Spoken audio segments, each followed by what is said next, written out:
ꯌꯥꯝꯅ ꯉꯜꯂꯤꯉꯩ ꯃꯇꯝ ꯑꯃꯒꯤ ꯋꯥꯔꯤꯅꯤ ꯃꯇꯝ ꯑꯁꯤꯗ ꯅꯨꯄꯥ ꯃꯆꯤꯟ ꯃꯅꯥꯎ ꯑꯍꯨꯝ ꯌꯥꯎꯕ ꯃꯃꯥ ꯂꯨꯈ꯭ꯔꯥꯕꯤꯅ ꯌꯣꯛꯇꯨꯅ ꯆꯥꯎꯔꯛꯄ ꯌꯨꯝ ꯑꯃ ꯂꯩꯔꯝꯃꯤ ꯑꯃꯗꯤ ꯃꯈꯣꯏꯒꯤ ꯁꯥꯒꯩ ꯑꯁꯤ ꯌꯥꯝꯅ ꯆꯥꯎꯔꯝꯃꯤ ꯈꯨꯜ ꯑꯗꯨꯒꯤ ꯁꯥꯒꯩ ꯆꯥꯎꯕꯗ ꯃꯈꯣꯏꯒꯤꯅ ꯑꯅꯤꯁꯨꯕꯗ ꯂꯩꯔꯝꯃꯤ ꯃꯆꯥꯅꯨꯄꯥ ꯑꯍꯜꯒꯤ ꯃꯃꯤꯡꯅ ꯂꯨꯈꯣꯏ ꯌꯥꯏꯃꯒꯤꯅ ꯇꯣꯝꯕ ꯑꯗꯨꯒ ꯃꯆꯥꯅꯨꯄꯥ ꯑꯇꯣꯝꯕꯒꯤ ꯃꯤꯡꯅ ꯆꯥꯎꯔꯦꯜ ꯃꯆꯥꯅꯨꯄꯥ ꯑꯇꯣꯝꯕꯗꯤ ꯅꯨꯄꯤ ꯊꯤꯗ꯭ꯔꯤ ꯄꯥꯈꯪ ꯑꯣꯏꯔꯤ ꯑꯗꯨꯒ ꯃꯆꯥꯅꯨꯄꯥ ꯑꯅꯤꯗꯤ ꯂꯣꯏꯅ ꯅꯨꯄꯤ ꯊꯤꯔꯝꯃꯤ ꯃꯆꯥꯅꯨꯄꯥ ꯑꯍꯜꯒꯤ ꯅꯨꯄꯤ ꯑꯁꯤꯒꯤ ꯃꯤꯡꯅ ꯂꯩꯃ ꯑꯗꯨꯒ ꯌꯥꯏꯃ ꯑꯁꯤꯒꯤꯅ ꯊꯥꯔꯤꯛ ꯍꯥꯏꯅ ꯀꯧꯔꯝꯃꯤ ꯆꯍꯤ ꯃꯇꯥꯡ ꯃꯇꯝ ꯆꯥꯅ ꯂꯨꯍꯣꯡ ꯀꯩꯗꯣꯡꯕ ꯑꯣꯏꯕꯅ ꯌꯨꯝꯕꯥꯂꯣꯟ ꯅꯤꯡꯊꯤꯅ ꯈꯪꯕ ꯑꯣꯏꯕꯅ ꯌꯨꯝ ꯀꯩ ꯅꯤꯡꯊꯤꯅ ꯂꯩꯔꯝꯃꯤ ꯑꯃꯗꯤ ꯌꯥꯝꯅ ꯅꯨꯡꯁꯤꯅꯕ ꯍꯥꯏꯕꯗꯨꯁꯨ ꯑꯣꯏꯔꯝꯃꯤ ꯃꯈꯣꯏ ꯄꯟꯅ ꯑꯃꯅ ꯑꯃꯒꯤ ꯃꯇꯦꯡ ꯇꯧꯅꯗꯨꯅ ꯃꯇꯩꯃ ꯃꯃꯥ ꯃꯌꯥꯝꯕ ꯃꯈꯩꯅ ꯆꯥꯎꯔꯦꯜꯕꯨ ꯑꯇꯣꯟ ꯑꯇꯥꯡꯅꯤ ꯍꯥꯏꯗꯨꯅ ꯑꯣꯟꯊꯣꯛꯅ ꯂꯨꯅ ꯀꯤꯅ ꯂꯩꯍꯜꯂꯝꯃꯤ ꯅꯣꯡꯃꯒꯤ ꯅꯨꯃꯤꯠ ꯃꯧ ꯑꯅꯤꯗꯣ ꯆꯥꯛꯁꯪ ꯑꯗꯨꯗ ꯆꯥꯛ ꯊꯣꯡꯉꯤ ꯃꯧ ꯑꯍꯜ ꯑꯣꯏꯔꯤꯕꯤ ꯂꯩꯃꯗꯣ ꯍꯦꯟꯁꯥꯡ ꯑꯗꯨ ꯁꯦꯝꯅ ꯐꯨꯡꯒꯥ ꯃꯅꯥꯛꯇ ꯂꯩꯔꯤꯕꯤ ꯃꯧ ꯑꯇꯣꯝꯕꯤ ꯊꯥꯔꯤꯛ ꯇꯥꯅꯕ ꯇꯞꯅ ꯍꯥꯏꯔꯛꯏ ꯑꯁꯨꯝꯅ ꯑꯇꯣꯝꯕꯤꯌꯦ ꯏꯃꯥꯗꯤꯅꯦ ꯎꯁꯣꯞ ꯑꯃ ꯆꯠꯀꯅꯤ ꯑꯗꯨꯅꯅꯦ ꯃꯥꯒꯤ ꯆꯥꯛ ꯍꯥꯞꯄꯅꯨ ꯅꯇꯩꯁꯨꯅꯦ ꯆꯥꯛ ꯆꯥꯅꯕ ꯑꯃ ꯆꯠꯀꯅꯤ ꯑꯩꯈꯣꯏ ꯃꯔꯤꯈꯛ ꯉꯥꯏꯔꯦ ꯌꯥꯝꯅ ꯊꯣꯡꯒꯅꯨꯀꯣ ꯍꯣꯏ ꯆꯦ ꯅꯅꯥꯎ ꯈꯪꯅ ꯇꯧꯖꯔꯒꯦ ꯑꯗꯣ ꯏꯆꯦ ꯑꯁꯤ ꯍꯥꯏꯅ ꯃꯤꯔꯛ ꯅꯥꯔꯛ ꯍꯥꯏꯐꯦꯠ ꯌꯦꯡꯉꯤ ꯃꯤ ꯂꯥꯛꯄ꯭ꯔꯥ ꯍꯥꯏꯅ ꯃꯇꯧ ꯑꯗꯨꯗ ꯋꯥ ꯑꯔꯨꯕ ꯑꯃ ꯍꯥꯏꯔꯛꯇꯧꯔꯦ ꯍꯥꯏꯕ ꯈꯪꯕꯅ ꯂꯩꯃꯅ ꯇꯞꯅ ꯍꯥꯏꯔꯣ ꯀꯩꯅꯣ ꯅꯪꯅ ꯍꯥꯏꯗꯣꯔꯤꯕ ꯋꯥꯗꯨꯕꯣ ꯌꯨꯝꯁꯤꯗꯅꯦ ꯀꯅꯥꯁꯨ ꯂꯩꯇꯤꯌꯦ ꯑꯩꯈꯣꯏꯅꯤ ꯈꯛꯇꯅꯤ ꯂꯩꯔꯤꯁꯦ ꯑꯣ ꯑꯗꯨꯕꯨꯔꯣ ꯑꯩꯈꯣꯏ ꯑꯇꯣꯝꯕ ꯆꯥꯎꯔꯦꯜꯁꯦ ꯂꯩꯀꯥꯏꯒꯤ ꯅꯨꯄꯤ ꯑꯃ ꯀꯣꯏ ꯍꯥꯏꯗꯨꯅ ꯃꯌꯥꯝꯅ ꯍꯥꯏꯅꯔꯤꯅꯦ ꯍꯩꯃ ꯑꯁꯦꯡꯕꯔꯣ ꯊꯥꯔꯛꯑꯦ ꯅꯪꯅ ꯍꯥꯏꯔꯤꯁꯤꯕꯣ ꯑꯗꯨꯗꯤ ꯌꯥꯝ ꯐꯩꯅ ꯂꯨꯍꯣꯡꯕꯗ ꯁꯦꯜ ꯌꯥꯝ ꯇꯤꯡꯉꯔꯣꯏ ꯆꯥꯎꯅ ꯑꯗꯨꯝꯅꯦ ꯍꯣꯡꯗꯣꯛꯇꯣ ꯌꯥꯔꯅꯤꯅ ꯌꯥꯝ ꯐꯩ ꯑꯁ ꯀꯥꯏꯗꯩ ꯐꯥꯕꯅꯣ ꯏꯆꯦ ꯋꯥꯁꯦ ꯇꯔꯥꯏꯕ ꯑꯃ ꯑꯣꯏꯔꯣꯏꯌꯦ ꯈꯪꯉꯕꯣ ꯑꯃꯔꯣꯝꯗꯗꯤꯅꯦ ꯌꯥꯝꯅ ꯐꯕ ꯑꯗꯨꯕꯨꯅꯦ ꯅꯥꯀꯜ ꯑꯃꯗꯩ ꯄꯨꯔꯥ ꯀꯩꯅꯣ ꯃꯣꯏꯗꯧꯔꯤ ꯍꯥꯏꯕ ꯑꯦ ꯀꯩꯅꯣ ꯃꯤ ꯑꯇꯣꯝꯕꯤ ꯅꯪꯅ ꯍꯥꯏꯔꯤꯁꯦ ꯑꯩꯗꯤ ꯀꯩꯁꯨ ꯈꯪꯗꯦꯅꯦ ꯌꯥꯝꯅ ꯂꯨꯕ ꯑꯃ ꯂꯩꯔꯦ ꯅꯠꯇꯦ ꯑꯩꯈꯣꯏ ꯑꯇꯣꯝꯕꯁꯤꯅ ꯈꯪꯅꯔꯤꯕ ꯅꯨꯄꯤꯗꯣ ꯀꯅꯥꯅꯣ ꯍꯥꯏꯕ ꯅꯪꯕꯨ ꯑꯣ ꯀꯅꯥꯁꯨ ꯅꯠꯇꯦ ꯃꯈꯥ ꯂꯩꯀꯥꯏꯒꯤꯅꯦ ꯃꯤ ꯄꯤꯛꯇꯛ ꯇꯧꯕꯤ ꯅꯨꯔꯩ ꯍꯥꯏꯕꯗꯨꯅꯦ ꯑꯗꯨꯗꯤ ꯌꯥꯝ ꯐꯩꯅ ꯃꯈꯣꯏꯒꯤꯁꯨ ꯁꯥꯒꯩ ꯌꯥꯝ ꯆꯥꯎꯕꯅꯤ ꯑꯗꯨꯒꯤ ꯅꯨꯄꯤ ꯃꯆꯥꯗꯣ ꯃꯇꯣꯝꯇ ꯌꯥꯎꯕꯒꯤꯅꯦ ꯌꯥꯝ ꯀꯦꯅ ꯂꯩꯕꯅꯤ ꯑꯗꯨꯗꯤꯅꯦ ꯑꯉꯥꯡ ꯑꯣꯏꯔꯝꯈꯤꯅꯤꯗ ꯑꯩꯈꯣꯏ ꯑꯇꯣꯝꯕꯅ ꯌꯥꯝ ꯍꯜꯂꯝꯒꯅꯤ ꯍꯥꯏꯕ ꯅꯪꯕꯨ ꯁꯤꯗꯤ ꯂꯨꯔꯤꯕꯁꯦ ꯉꯥꯏꯍꯥꯛꯀꯤ ꯑꯄꯥꯝ ꯅꯨꯡꯁꯤꯕꯗꯨꯅ ꯌꯥꯕ ꯅꯠꯇꯦ ꯌꯨꯝꯕꯥꯂꯣꯟ ꯍꯥꯏꯕꯁꯤ ꯂꯨꯕꯅꯤ ꯑꯗꯨꯕꯨ ꯀꯩꯁꯨ ꯈꯪꯉꯝꯃꯣꯏ ꯍꯥꯏꯕ ꯃꯗꯨꯒꯤ ꯅꯨꯄꯤ ꯃꯆꯥꯗꯨꯗꯤ ꯑꯩꯈꯣꯏ ꯑꯅꯤꯒ ꯂꯩꯃꯤꯟꯅꯕꯗꯅꯦ ꯃꯇꯤꯛ ꯌꯥꯝ ꯆꯥꯔꯣꯏ ꯍꯥꯏꯕ ꯊꯥꯔꯤꯛ ꯋꯥꯐꯝ ꯑꯗꯨ ꯇꯥꯔꯒ ꯂꯩꯃ ꯍꯥꯏꯐꯦꯠ ꯇꯨꯃꯤꯟ ꯂꯩꯗꯨꯅ ꯋꯥꯈꯜ ꯈꯜꯂꯤ ꯑꯗꯨꯒ ꯇꯞꯅ ꯆꯨꯝꯃꯤꯅꯦꯍꯦ ꯅꯪꯅ ꯍꯥꯏꯒꯨꯝꯗꯅ ꯑꯁ ꯑꯣꯟꯊꯣꯛꯅ ꯂꯨꯗꯧꯔꯤꯗ ꯑꯃ ꯐꯥꯎꯕ ꯉꯥꯡꯅꯕ ꯉꯝꯗ꯭ꯔꯤꯉꯩ ꯑꯃ ꯑꯃꯨꯛ ꯂꯥꯛꯇꯧꯔꯤꯕ ꯇꯧꯔꯤꯁꯤꯗꯤ ꯑꯗꯨꯅꯤ ꯏꯆꯦ ꯑꯩꯈꯣꯏ ꯏꯃꯥ ꯆꯥꯎꯕꯤꯁꯦ ꯑꯩꯈꯣꯏꯅꯅꯦ ꯁꯤꯠꯇꯕ ꯌꯥꯗꯦ ꯑꯩꯈꯣꯏꯅꯅꯦ ꯍꯥꯏꯕ ꯏꯜꯍꯟꯗꯕ ꯌꯥꯗꯕꯅꯤ ꯈꯪꯉꯤꯗꯅ ꯅꯠꯇ꯭ꯔꯗꯤꯅꯦ ꯇꯥꯛꯄꯤ ꯍꯩꯕꯤꯅꯤ ꯑꯩꯈꯣꯏ ꯑꯅꯤꯕꯨꯅꯦ ꯑꯣꯟꯊꯣꯛꯇꯨꯅꯅꯦ ꯉꯔꯥꯡ ꯅꯍꯥꯟꯗ ꯂꯥꯛꯄꯤ ꯃꯑꯣꯡꯗꯨꯅꯅꯦ ꯂꯨꯅ ꯆꯥꯅ ꯇꯧꯈꯤꯅꯤ ꯑꯇꯣꯟ ꯑꯇꯥꯡꯒ ꯑꯣꯏꯔꯦ ꯑꯩꯅ ꯍꯥꯏꯔꯤꯁꯦ ꯌꯥꯝ ꯐꯠꯇꯕ꯭ꯔꯣꯃꯦ ꯈꯪꯗꯦ ꯐꯠꯇꯕꯤ ꯇꯥꯔꯁꯨꯅꯦ ꯇꯥꯖꯁꯅꯨ ꯀꯔꯝꯅꯗꯤ ꯑꯩꯈꯣꯏ ꯆꯥꯎꯔꯦꯜ ꯃꯉꯣꯟꯗ ꯅꯨꯄꯤꯗꯨꯒ ꯅꯨꯡꯁꯤ ꯃꯔꯤ ꯊꯝꯃꯅꯨꯅ ꯍꯥꯏꯒꯗꯣꯏꯅꯣ ꯁꯥꯟꯅꯔꯤꯕ ꯋꯥꯔꯤ ꯇꯥꯔꯕꯗꯤ ꯄꯨꯛꯆꯦꯜ ꯄꯤꯛꯄꯤꯅꯤ ꯍꯥꯏꯅꯈꯤꯅꯤ ꯑꯗꯨꯕꯨ ꯃꯈꯣꯏ ꯑꯅꯤꯗꯤ ꯁꯥꯒꯩ ꯑꯃꯃꯝꯗꯒꯤ ꯂꯥꯛꯂꯕꯁꯨ ꯌꯥꯝꯅ ꯅꯨꯡꯁꯤꯅꯩ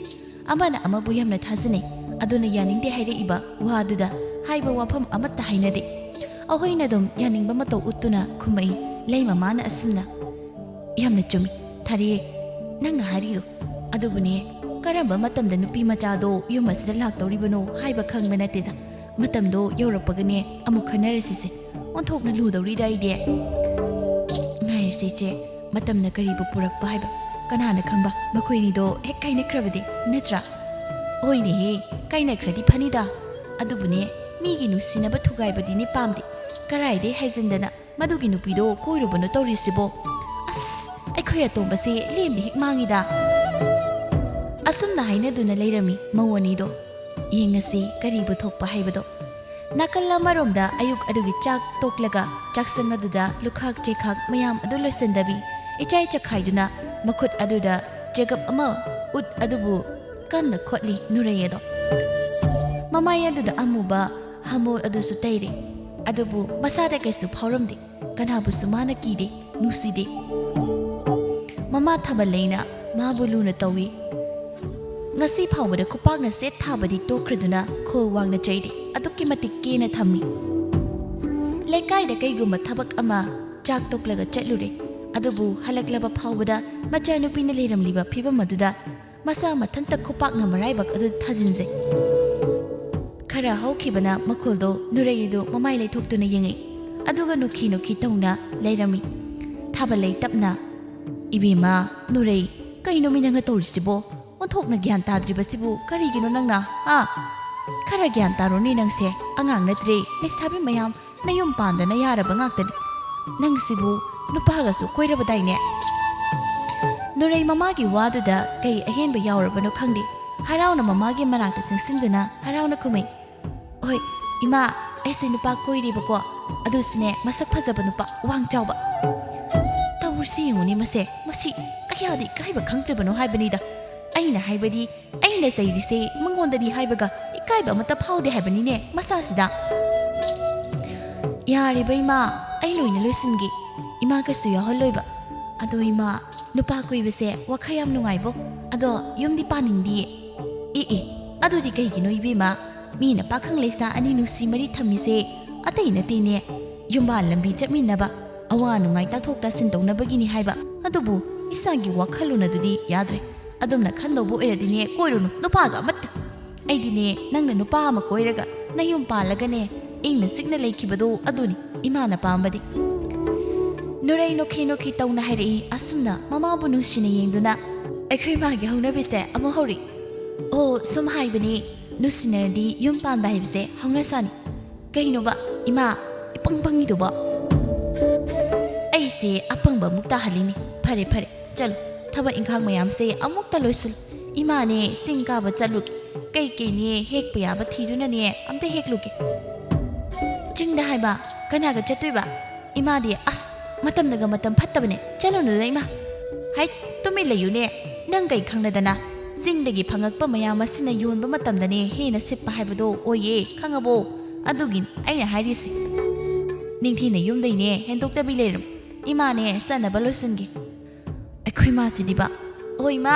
ai numidang wairam nupauna ba chatkani ko yumna sum leibadu yaroi ba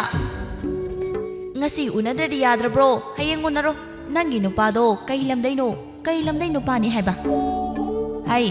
adugane masak phajaba khakta sukhan afaba thiyu ko afaba migine magunse mapal thongna lepa yaba nati nungdane chatpali chat haiba amalai maduzne khangu hayo imadane kai lamdaino se amta hayusi kai lamdaino banupado imadane singna haidunane khangal aigidine isa nupi nang khaktani nupa ama yawba nati ni nangbo mamagi wahangduda sat hekta khumba ngamde nurai haipet ikaibagi matau uttuna lerami nurai ikaibana makhut ani du paisinaduna masado leiduna lerami aduga tapna ikaina adubro ima ai haigibuko aina ne sum ikaiduna nahangai imana haidabani bako awang lekai gi taw charil ni mado aiga nusinari masagi pakhum tabada mama oibido mamit lauthori aduga kari sauril haiba nangonde ude khe hanba nupado nanga nusinari haiba hai ibima makhoigi imung dudane yam nungai ban aikhoiga ni yingnabudane matik ama isa sadebu ima dine kaya khoida bo oidida ima aina su dumaina hayebuko adubune mana sumai hairiba kari hairiba hayoni imada aduburo ima mina hainingba haijasanu mina haiba wa taganu aigidamak mana ne pigani chingjawgune hairiba adudane aisu mado masak phajadanina adum pamibako adudane aikhoini dum nusinare wahay asiga loina nurrei makhol khajik thokna noksai masagi matawd onthokna nusiri saugi khalabasu sauba ngamje noktawda ngaire aduna ehenba wama haidre mama oibido machana no phet tawna yengamduna saksang adudai murum sonduna chatkiram asu angang masa tarisibu karigino magi oiriba sahi asiga yam chanadre mayum palaga karam thotoino khangde aise magine khanbada siba ngamloidoribani tawrise aidi matamdi khangau kibanate mama thabalei edo haibaga tawbaga chingda kai thiba lekai mi kharaga chatkirami Nuray mana thaba ingkhang pumnamak loisinna yumduda lengdana leiram. Asum tawna nakal lamada na chauril adusu nupi unaba chanaba haiduna numidang wairam oisalakpaduda irumai thaba loiraga phi ananba situna mangol ukhong aduda thetliba mingsel aduda yengduna masamado hatuna leiram. Matay mo oiribi anido numidang thongnaba hensang napidu puthokduna mannaba haiduna punna thokli. Mapa saklaba chauril mana yam keduna nan leirambadu uraga asumna haide leimana chauril kadai chatki haribanu nangbu numidang wairam asida masum taba makai keribaduna idema pakhangnabu numidang wairam kebabu karaida chani hage nupi unabani dana aisi iphabajadrabo idema chauril magi wadada noksaduna leimana khumai phajeida aikhoi chauril ni kaino lekai sida nangse phajei haini ye pumnamakna adudi idema ai chanukige asi haina chauril monda yam nungaina isaiga ngangduna mahag yumdadai nurai hoige lekaida nurai mabu unaba chatkiram mopa aduna chatkrabada makhoi anigi haunabido tawrami hensang ado manna manna wari tawi tharikna iche aikhoi tombasi othokna pamuida aidi madugi nupido heklaurakladine lemda mangdore heba nangbo kaidi hairuni mi masa masana yana zarabadabo pamde hayunasu adubuni aikhoi ni amato odunane mawo tombido tathi tawsiko tawraga loiridana adugidine ai hairedana pharaga yam phabagi wani phatrabadine phattabagi thabak haisu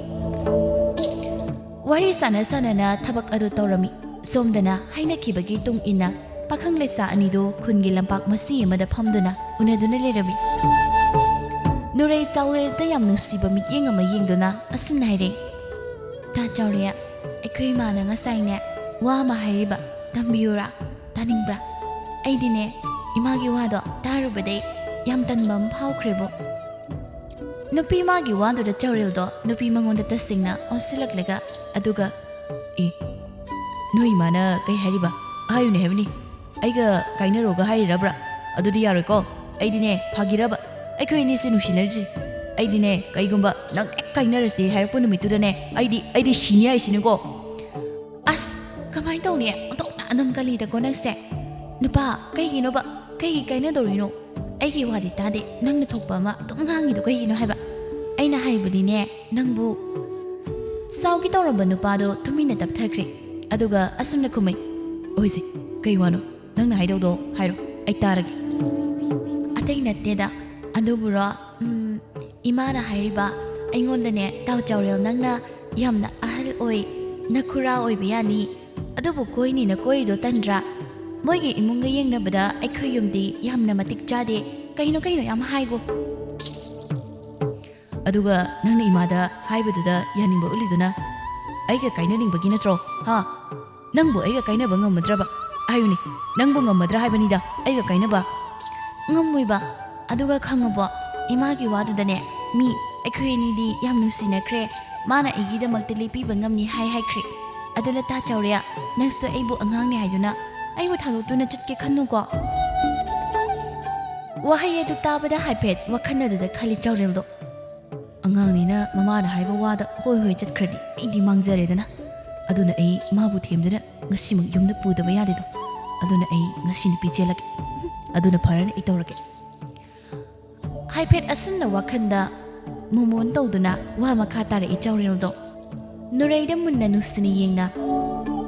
asingmugi nurai nangi ta chawril aina nambu gi nungna thadoi nangi awawa khudingda aina saruk yagani aibu thajo miyamna nangbu hainadi haiduna ithokpa thoklabasu matam aduda aina nangi damak lepkan masi ayi lengdraba wasam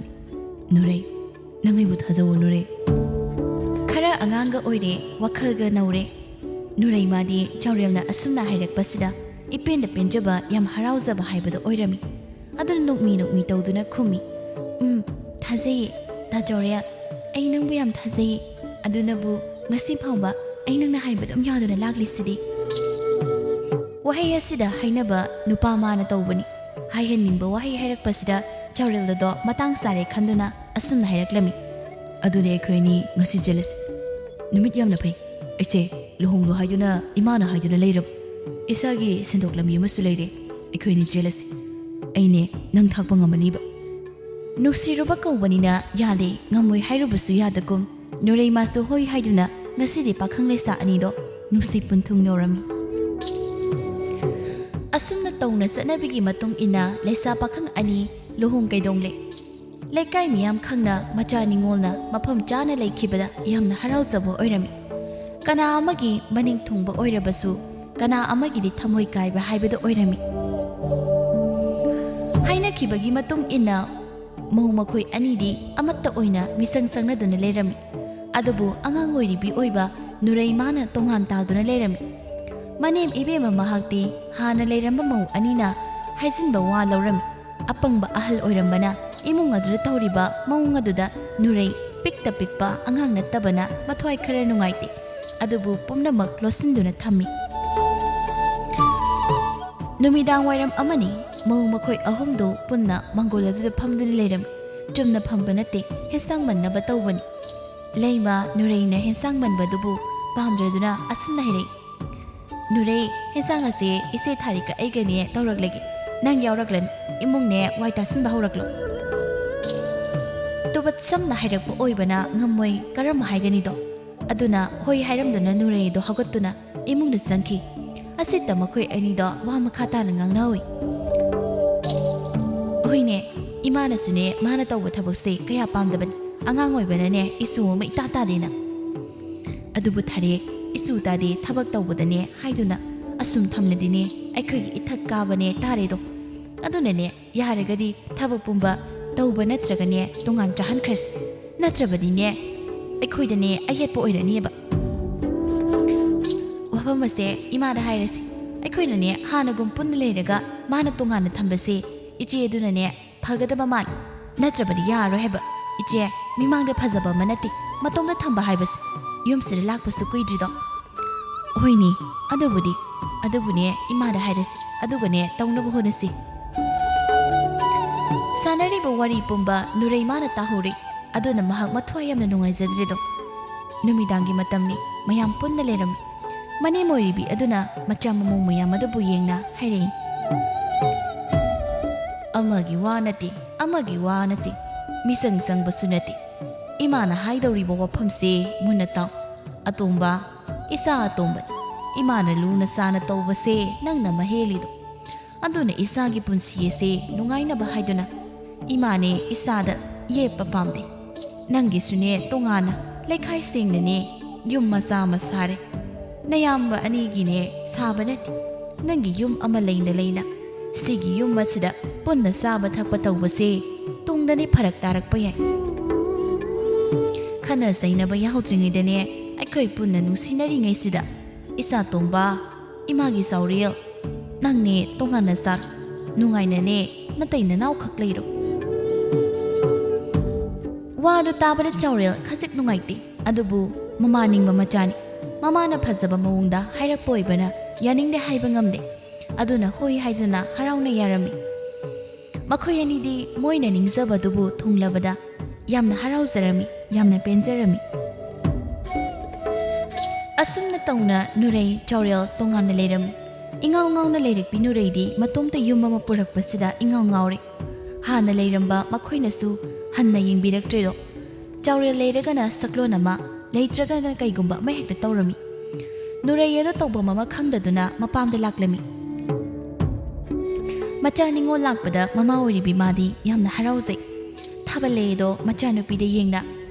ꯏꯆꯥꯅ ꯂꯥꯛꯄꯁꯤꯗꯤꯅꯦ ꯀꯩ ꯊꯣꯡꯁꯤꯒꯦ ꯏꯆꯥꯅ ꯆꯥꯅꯤꯡꯕ ꯑꯃ ꯍꯥꯏꯌꯨꯗꯅ ꯕꯦꯝꯃ ꯏꯃꯥ ꯊꯣꯡꯒꯦ ꯀꯨꯏꯔꯦꯅꯦ ꯏꯃꯥ ꯏꯆꯥꯅꯦ ꯆꯥꯒ ꯆꯥꯃꯤꯟꯅꯈꯤꯗꯕ ꯑꯃ ꯍꯦꯛꯇ ꯊꯣꯡꯉꯣ ꯏꯃꯥ ꯑꯩ ꯀꯩꯁꯨ ꯆꯥꯅꯤꯡꯕ ꯐꯥꯎꯗꯦ ꯑꯩꯅ ꯂꯥꯛꯂꯤꯁꯦ ꯏꯃꯥ ꯑꯩ ꯀꯣꯛ ꯌꯥꯝ ꯁꯥꯔꯦ ꯑꯗꯨꯒꯤꯅꯤ ꯏꯃꯥꯗ ꯋꯥꯔꯤ ꯈꯔ ꯁꯥꯒꯦ ꯍꯥꯏꯗꯨꯅ ꯂꯥꯛꯂꯤꯅꯤ ꯍꯥꯏꯌꯨꯅꯦ ꯏꯃꯥꯗ ꯏꯆꯥꯅ ꯍꯥꯏꯅꯤꯡꯕꯗꯣ ꯍꯦꯛꯇ ꯍꯥꯏꯌꯨ ꯅꯨꯔꯩ ꯃꯃꯥꯒꯤ ꯃꯐꯝꯗ ꯑꯣꯏꯔꯤꯕ ꯊꯣꯛꯂꯤꯕ ꯏꯃꯨꯡ ꯑꯗꯨꯒꯤ ꯋꯥꯔꯤꯗꯨꯒꯤ ꯃꯔꯝꯗ ꯃꯃꯥꯒꯤ ꯃꯐꯝꯗ ꯁꯝꯂꯛꯄ ꯋꯥꯔꯤ ꯃꯇꯦꯛ ꯑꯃ ꯂꯤꯔꯝꯃꯤ ꯑꯍꯦꯟꯕ ꯑꯃ ꯍꯥꯏꯔꯝꯗꯦ ꯃꯆꯥꯅ ꯂꯤꯔꯛꯄ ꯋꯥꯔꯤꯗꯨ ꯇꯥꯔꯕꯗ ꯊꯥꯕꯜꯂꯩ ꯑꯗꯣ ꯌꯥꯝꯅ ꯅꯨꯡꯉꯥꯏꯖꯗ꯭ꯔꯦ ꯑꯗꯨꯅ ꯅꯨꯡꯉꯥꯏꯇꯅ ꯈꯨꯝꯃꯩ ꯃꯣꯏꯁꯨ ꯁꯤ ꯐꯥꯎꯗꯤ ꯈꯔ ꯍꯦꯟꯃꯟꯗ꯭ꯔꯅꯦ ꯑꯉꯥꯡꯅꯤ ꯃꯈꯣꯏꯅ ꯈꯔ ꯌꯦꯡꯁꯤꯟꯕꯤꯒꯗ꯭ꯔꯥ ꯍꯥꯏꯔꯒ ꯏꯟꯊꯣꯛꯇꯨꯅ ꯊꯝꯕꯒꯤ ꯃꯑꯣꯡ ꯑꯃ ꯌꯥꯎꯔꯤꯕꯁꯦ ꯀꯩꯒꯤꯅꯣ ꯑꯗꯨꯗꯤ ꯈꯔ ꯍꯦꯟꯃꯜꯂꯤꯗꯅ ꯃꯈꯣꯏꯁꯨ ꯑꯗꯨꯅꯦ ꯏꯃꯥ ꯑꯩ karam tawdoino khangdreba kokse yam saiba ida singna magchana nungaitaba ubada mama mana yamna nungaisajri aduna nungaitaba dubu koknaba themjinbari ima leiri sidi imana ne khangda uda pumnamak isagi damakta ne takpigan kaisu wagan isana kaigumba hek khangdaba ma leibagane imagi nakte hek talaw ichana ne kaigi wani hage adu ima mu mapamna toina chatli haiduna miyamna hainaroidra ima as kainungi ne yumpalugano haina khallina jai haining bane haijansan kaidorage pambai laitabagi mina kai haina kini khanba yadi bima nasa faragada loire sidane thoknaba muina sinba natro wari ra tawraga leiri se kaino mane thongdone ima ichane hauna sasi mama masa makhoi ani harauna leiram somdana mangoni do hanagom awaya khum tawna leiram tharik mache leimade yengna maboin thoktuna thamba sidine magi maning thongna boina thokli asukkoina ikhoina yumse leirak pase iche ipawni ining tamna chatpa phang ine masigi yathangai duna le adubu ngarang na handa lakpi madine phukagotuna grong hekta chatke haba ibema madute nati yahausune thingna haw wai ama tasinba imesinane ukhidri sakase charana manamadagine hena thongdraba maline he yam nungaina haiba magi khulaisidi aibune pamjale eda magi khulaise pamdi iche wai ama tasini wai matai ni khangdre pochai thamba mafam barang su khangdaba ichai chaina chamot hamot na duna leiri mot pana kai ro mayumdagi kesu tak pirak jabra khangdimi sangai asidane chanadabi MOU haibado masigi angang ase oidoriban ngasai dik chatkibda hoji phaw halakrise hoini hi nangna haidu sumi khunna sida sagai zawbada miyamna ikai khumnabada utliban tawrise adubu magi asigumba lamsa sajat thaksi khasi khangdaba sidine yaroi buta singna oirakan sagai dane chanadabi MOU haibado miyamna mabune thina ngangnaran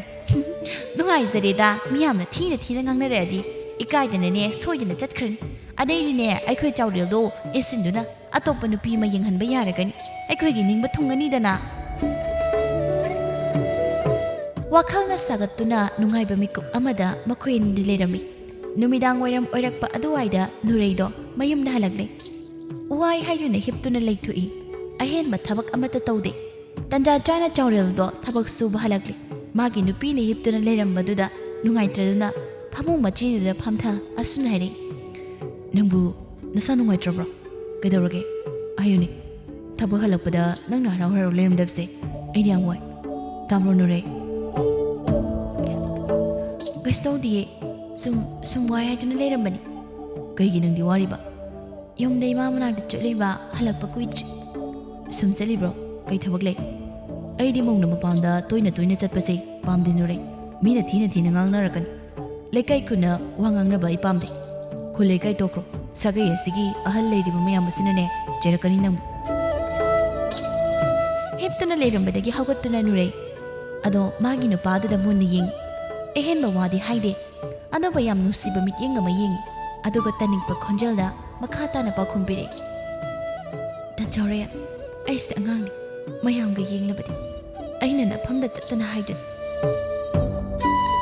aidi yumbalon kya khangdi ithanda yawbagi thaba inkhang tawdi harauna angangum leiri masigi mathakta aise nangna yamna halli aina haidra matam khara lekise haiduna adabu nangna yadaba asina hojik oiriba phibam sin mapi ira chele nurei wahai khara se haibada adubu mahak kapte nupido makhata hande tuminle chawrel nureigi amuk phawba udaba matawdo yam nusina yenduna leram nurei tapna wa makhatare yumma mapanba araiba nate turel ge lengoi degi hena kopi hainaribet aina sagai hesida chanadabi MOU oirabasu kanana oihanbano aina ipamda toina chatpa kanana chalanbano aina kaigumba ama khangdaba hangba selerektaba matamda leitida haiduna pide hensang maka ama pibide isai thanda ithokuna tham aduga moina harauna awana sarukya arai leita tanaduna leram masi kaigino moina ibu angangni yani haiduna tawribase ꯑꯩꯁꯦ ꯌꯥꯝꯅ ꯐꯠꯇꯕ꯭ꯔꯣ ꯅꯨꯄꯥ? ꯇꯁꯦꯡꯕꯒꯤꯗꯤ ꯃꯈꯣꯏꯅ ꯂꯣꯏꯅ ꯇꯥꯛꯄꯤ ꯇꯝꯕꯤꯒꯗꯕ ꯅꯠꯇ꯭ꯔꯣ? ꯀꯩꯒꯤ ꯑꯩꯈꯣꯏ ꯑꯅꯤ ꯇꯣꯉꯥꯟ ꯆꯥꯍꯜꯂꯤꯅꯣ? ꯆꯥꯎꯔꯦꯜ ꯃꯥꯒꯤ ꯅꯨꯄꯤꯅ ꯑꯁꯨꯝꯅ ꯍꯥꯏꯔꯛꯄꯁꯤꯗ ꯋꯥꯈꯜ ꯇꯥꯔꯤ꯫ ꯑꯗꯨꯅ ꯃꯀꯣꯛ ꯅꯣꯝꯃꯤ꯫ ꯋꯥꯐꯝ ꯑꯁꯤ ꯂꯣꯏꯅ ꯆꯨꯝꯃꯤ ꯇꯁꯦꯡꯅ ꯍꯥꯏꯔꯕꯗ꯫ ꯑꯗꯨꯅ ꯑꯁꯨꯝꯅ ꯍꯥꯏꯔꯛꯏ,